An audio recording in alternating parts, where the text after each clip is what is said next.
This podcast is a production of Unfiltered Studios. If you would like to know more about joining Unfiltered Studios, please visit our website at unfpod.com for more information.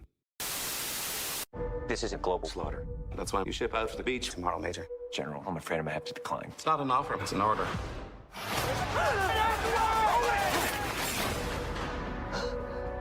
What day is it? For you, Judgment Day. 30 seconds to drop! Drop!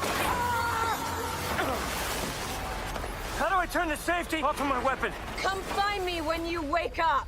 What?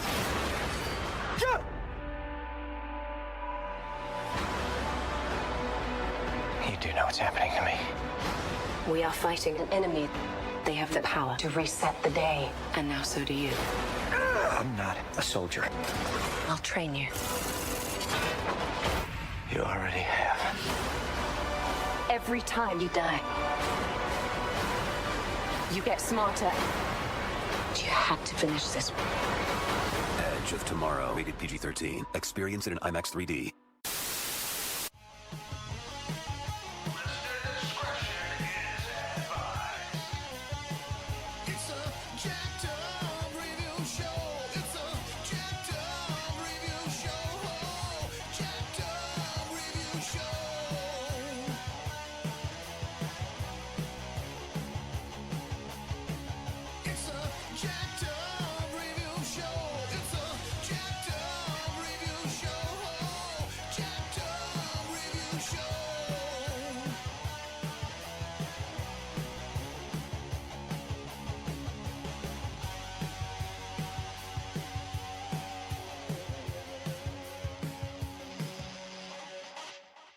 Oh, hello, everybody. So before we get into the thick of it, we were having a brief discussion on how much we love the hell out of Edge of Tomorrow.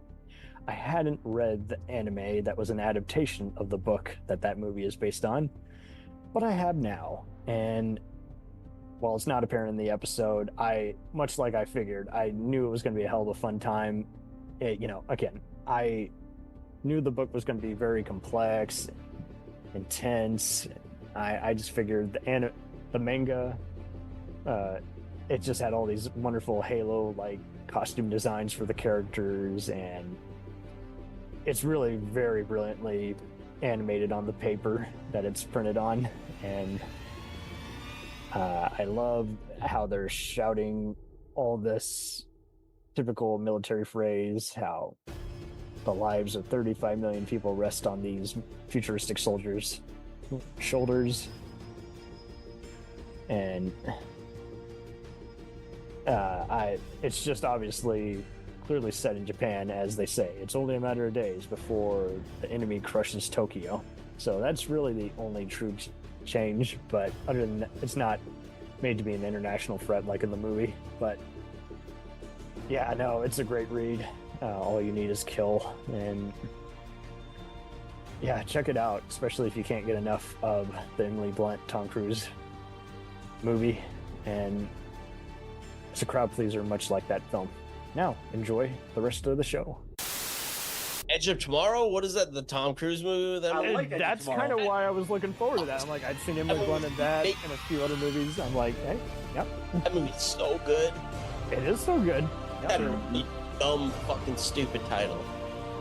Well, the original book, which I have right here, all you need is kill. There's the original. I have it right in my book shelf right here, which I bought that for Future War Stories, and I was like, and then they turned it into a movie, and that movie is so good. It really is.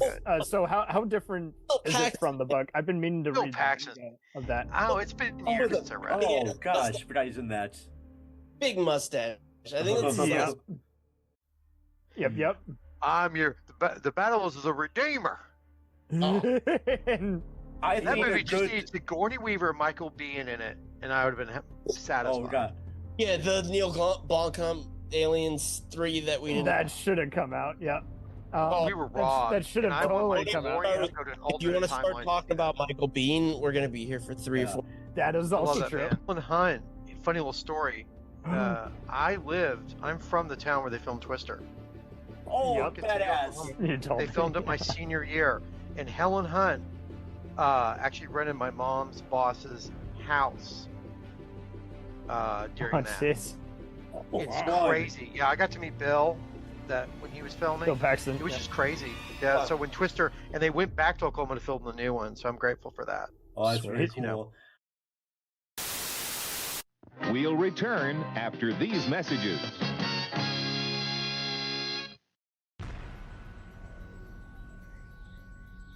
The Jacked Up Review Show podcast is honored to be part of the Blind Knowledge Podcast Network. Join anytime, talk the talk, and enjoy yourselves. There's something enlightening for everyone with this crowd of cool cats. Check them out.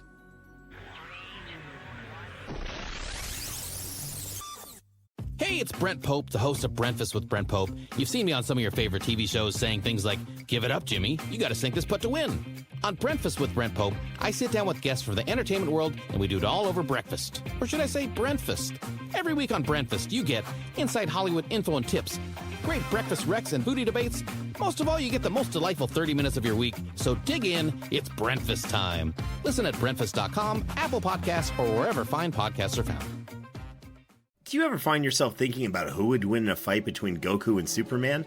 Hi, I'm James Gavsey, and on the Who Would Win show, me and my co-host Ray ignore anything important happening in the outside world and debate fictional battles between characters from comics, movies, and video games. We got a new show every week, and almost always am I the winner. Yeah, not true, Ray. In the past, we've discussed such matches as Captain America versus Darth Vader, Solid Snake versus the Iron Giant, classic matchups like RoboCop versus Terminator, and even the Muppets versus Sesame Street.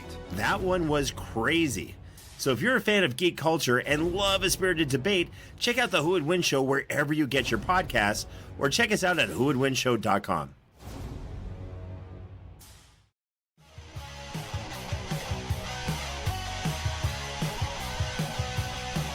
Follow us on the web on Facebook, Twitter, and Instagram. The podcast is available on Podbean, Spotify, iHeartRadio, Anchor, Apple, and anywhere else podcasts are available. Feel free to review our show and leave comments on any of those sites. Thanks a million for listening. It's a jacked up